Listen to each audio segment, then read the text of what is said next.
अस्सलाम वालेकुम स्टूडेंट्स। आज मैं एक इम्पोर्टेंट टॉपिक डिफ़ाइन कर रहा हूँ और वो है मेल राइटिंग, बिज़नेस राइटिंग। जो स्टूडेंट मेरे से ऑनलाइन क्लासेस भी ले रहे हैं, वहाँ पर हम लेटर, एप्लीकेशन, रिपोर्ट राइटिंग वगैरह सिखाते हैं स्टूडेंट्स को। तो बिज़नेस कम्युनिकेशन जो होती है, तो आज उसी हवाले से एक टॉपिक डिफ़ाइन कर रहा हूँ कि अगर आपको किसी इंसिडेंट की, और अक्सर जो लोग जॉब करते हैं उन्हें मालूम है कि उन्हें रिपोर्ट लिखनी पड़ती है किसी भी इंसिडेंट के हवाले से, या ये रिपोर्ट ज़रूरी नहीं है इंसिडेंट हो, ये वीकली, मंथली, ईयरली और बाज़ औक़ात तो डेली बेसिस पर भी होती है, लेकिन आलमोस्ट उसका जो स्ट्रक्चर है, जो इंग्रेडिएंट्स हैं, जो मेन पॉइंट्स हैं, वो सेम रहते हैं। अब पहले तो एक फ़र्ज़ी सूरत हाल आपको बता दूं एग्जांपल के तौर पर, क्योंकि मैं यहाँ सारा नहीं लिख सकता था, अगर लिखता तो वो बहुत लंबा हो जाता। हम एक सिचुएशन सपोज कर रहे हैं, एक इंसिडेंट हुआ है जिसकी रिपोर्ट लिखनी है इंग्लिश में, लेकिन अभी तो मैं क्योंकि उसका कंटेंट बता रहा हूँ तो मैं उर्दू में डिफ़ाइन करूँ। इंग्लिश तो आपको टेंसेस और स्ट्रक्चर्स आने चाहिए, तो वो आप खुद बनाएंगे, मैं सिर्फ फॉर्मेट बता रहा हूँ। तो इंसिडेंट जो है वो, लेट्स सपोज ये इंसिडेंट हुआ है कि एक साइट है और उस साइट पर जो है हम ये कहते हैं कि गर्मी में की शिद्दत बहुत ज़्यादा है और एसी नहीं चल रहे, दो से ज़्यादा एसी हैं जो ख़राब है, नहीं चल रहे, जिसकी वजह से जो वर्कर काम कर रहे हैं गर्मी की वजह से वो अक्सर बेहोश हो जाते हैं। तो इंसिडेंट जो है वो ये हुआ है कि कुछ वर्कर्स की तबीयत ख़राब हुई है, उसकी रीज़न फिर ये है। तो ये मैंने आपको सिचुएशन बताई जिसके हवाले से हमें रिपोर्ट राइट एक कर देनी है। जो इंसिडेंट पेश आया, कुछ लोगों की तबीयत ख़राब हुई है, लेकिन अभी ये नहीं पता कि रीज़न क्या है। तो अब हम सबसे पहले स्टार्ट करते हैं,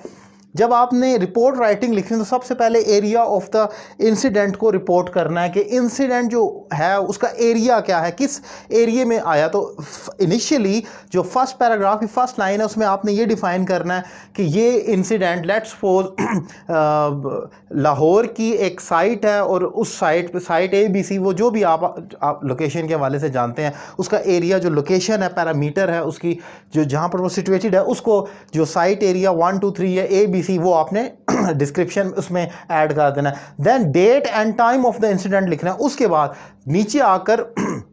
आपने जो सेकंड चीज़ उसमें डिफ़ाइन करनी होती है वो डेट और टाइम को रिपोर्ट करना है कि किस डेट को वो हुआ। जैसे कि मैंने कहा कि वो जो डेट है वो लेट्स सपोज 25 मई है और टाइम दिन को 2 बजे का है। सो आप उसको उसी तरीके से रिपोर्ट कर देंगे सेकंड नंबर पर नीचे आने के बाद। और ये भी याद रखें कि ये जो आप डिटेल लिखेंगे ये 2 से ज़्यादा लाइनों पर मुश्तमिल नहीं होनी चाहिए, 1 या 2 लाइनों से ज़्यादा नहीं होनी चाहिए, क्योंकि रिपोर्ट उसी चीज़ को कहा जाता है कि एक हैंडी किस्म का नोट होता है, आपके सामने एक पेपर आता है और आप फ़ौरन रिपोर्ट पढ़कर सारी सिचुएशन समझ लेते हैं। तो ये इसमें डिटेल में नहीं दाखिल होना होता, ऐसा नहीं कि आप उसमें लंबे लंबे पैराग्राफ लिखना शुरू कर दें। Then description of the incident, ये बहुत इंपॉर्टेंट है। अब यहाँ पर आने के बाद आपने जो सबसे इंपॉर्टेंट चीज़ डिफ़ाइन करनी है उस पूरे जो इंसिडेंट हुआ है, जैसे कि मैंने कहा कि आपने ये डिफ़ाइन करना है कि इतने बजे का टाइम था, वर्कर वहाँ पर काम कर रहे थे और इससे पहले भी रिपोर्ट किया गया,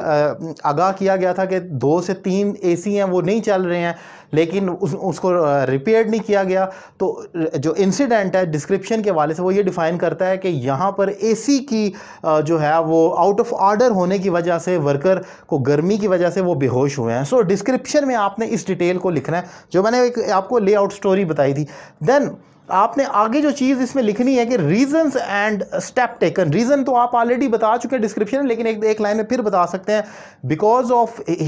hot weather and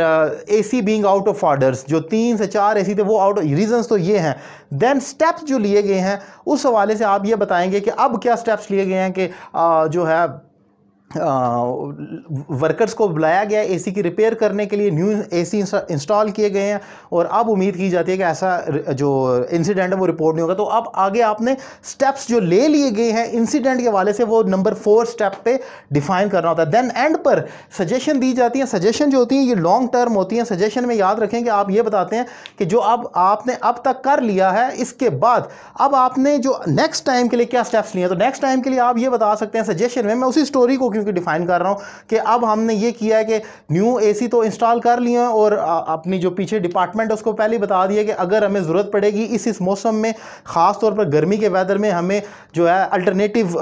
source of AC जो है वो चाहिए होगा, या कूलर्स या वटएवर। तो आप एक सजेशन लॉन्ग टर्म के तौर पर भी पेश करते हैं। यहाँ पर जो मैंने मेन पॉइंट्स डिफाइन किए वो 5 हैं। आपने देखा कि सबसे पहले एरिया ऑफ द इंसिडेंट बताना, फिर डेट और टाइम के कहाँ पर हुआ, फिर डिस्क्रिप्शन में आपने 3 से 4 लाइनों में पूरी स्टोरी स्टोरी को इसमें याद रखें, डिस्क्रिप्शन में पूरी आपने स्टोरी नहीं लिख देनी होती एक 2-3 पैराग्राफ, बल्कि एज मच एज पॉसिबल जितना प्रिसाइज कर सकें उतना आपने कर, जैसे प्रेसी होती है बिल्कुल टू द पॉइंट, क्योंकि यहाँ पर ऊपर तो मेन पॉइंट्स आप डिफाइन कर ही चुके हैं, डेट बता दी, टाइम बता दिया, उसका एरिया बता दिया, तो नीचे तो 2 लाइनों में आपने रीज़न बस बतानी है, और फिर रीज़न और स्टेप टेकन में एक लाइन में डिस्क्रिप्शन के हवाले से वो आपने स्टेप रिपीट कर देना कि क्या स्टेप लिया गया, एंड देन जो आपने स्टेप्स लिए हैं और रीज़न में आपने वही रीज़न रिपीट कर देनी है, एंड सजेशन में आकर आपने जो उसके इंसिडेंट के बाद जो आपने सजेशन दे रहे हैं अपने डिपार्टमेंट को कि अगर ये कर लिया जाए तो आइंदा ऐसा इशू रिपोर्ट नहीं होगा, ये एक इंपॉर्टेंट चीज़ होती है। तो सजेशन जो होती है ये आपकी तरफ से होती है और ये आपका नॉलेज का टेस्ट होता है कि ये तो सारा कुछ हो गया, अब आप बताएं जो जॉब कर रहे हैं, सैलरी ले रहे हैं, पे ले रहे हैं, तो आपके पास अब क्या इसका हल क्या मौजूद है। तो सजेशन बहुत इंपॉर्टेंट होती है, इसमें आप फिर सजेस्ट करते हैं इंसिडेंट के हवाले से। लेकिन यहाँ पर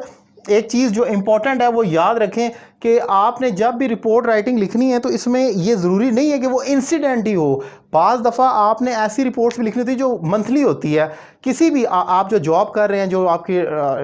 एरिया है या जो भी आपकी नेचर ऑफ जॉब है, उसकी एक वीकली रिपोर्ट दें, मंथली रिपोर्ट दें, ईयरली रिपोर्ट दें या सम टाइम डेली रिपोर्ट दें, लेकिन आलमोस्ट उसमें जो स्ट्रक्चर है वो सेम ही होता है कि आपने जो आपका जहाँ पर आप जॉब कर रहे हैं वहाँ पर एरिया सबसे पहले डिफाइन करेंगे, फिर डेट और टाइम बताएंगे, फिर डिस्क्रिप्शन के आज के दिन की जो रूटीन हुई है उसमें क्या क्या किया गया है, देन आप उसके एंड पर अगर रीज़न बताना चाहें कि आपने जो काम हो रहा था उसमें क्या वजूहात नज़र आई हैं उसको ठीक करने की या उसको बेहतर करने की, और एंड पर आपने स्टेप टेकन और सजेशन ऑलमोस्ट सेम होती है, क्योंकि जो रिपोर्ट होती है यूजुअली ये किसी इंसिडेंट की होती है, लेकिन मंथली और ईयरली भी हो सकती है, आपसे पूछी जा सके, स्ट्रक्चर सेम रहेगा। उम्मीद करता हूँ क्रिटिकल टॉपिक है, मैंने शॉर्ट करके डिफ़ाइन करने की कोशिश की है। उम्मीद करता हूँ ये इंपॉर्टेंट टॉपिक आपको समझ आएगा, क्योंकि जो लोग जॉब कर रहे हैं पाकिस्तान में या पाकिस्तान से बाहर, उनको रिपोर्ट राइटिंग के हवाले से अक्सर मसला होता है, और जितना मर्जी नॉलेज हो लेकिन अगर उसको डिफ़ाइन करना एक सिस्टमेटिक वे में नहीं आता तो सारा ऑब्सलीट हो जाता है, ज़ाया हो जाता है। सो आपने अपने नॉलेज को, जो इशू एक हो चुका है, उसको इस फॉर्मेट पे रिपोर्ट करना है। उम्मीद करता हूँ लेक्चर आपको पसंद आया होगा। अगर आप मुझसे 1-to-1 online English language course करना चाह रहे हैं जिसमें आप business writing, letter, application, drafting सीखना चाह रहे हैं, तो नंबर आपकी स्क्रीन पर मौजूद है, एक रीज़नेबल फ़ी पे कर आप मुझे ज्वाइन कर सकते हैं। और अगर आप मुझसे ऑनलाइन रावलपिंडी इस्लामाबाद में मुझसे क्लास लेना चाहें तो रावलपिंडी में मेरी अकेडमी है, वो भी आप ज्वाइन कर सकते हैं। Thank you very much.